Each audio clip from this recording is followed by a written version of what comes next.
Madurai court సంచలనమైన తీర్పు ఇచ్చిందండి. 9 మంది పోలీసులకి ఉరిశిక్ష విధించింది. సో ఇంతకీ ఆ కేసు ఏంటి? ఈ పోలీసులకు ఉరిశిక్ష ఎందుకు విధించాల్సి వచ్చింది? ఈ డీటెయిల్స్ అన్ని ఈ వీడియోలో చూద్దాం. 2020 జూన్, అది కరోనా లాక్డౌన్ టైం.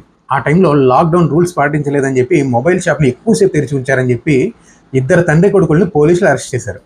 అలా అరెస్ట్ అయిన తండ్రి కొడుకులు కొన్ని రోజుల్లోనే శవాలుగా తేలారు. ఏం జరిగింది అంటే, అరెస్ట్ అయిన తర్వాత 10 మంది పోలీసులు రాత్రిపూట జైల్లో విచక్షణారహితంగా ఈ తండ్రి కొడుకులపై కర్రలతో, ఇనుపరాట్లతో విపరీతంగా దాడి చేసి వాళ్ళు చనిపోయేలా చేశారు. ఈ దాడి ఎంత సివియర్గా ఉంది అంటే, ఈవెన్ జడ్జిమెంట్ ఇస్తూ రేరెస్ట్ ఆఫ్ ద రేర్ అని చెప్పి జడ్జి డిస్క్రైబ్ చేశారు.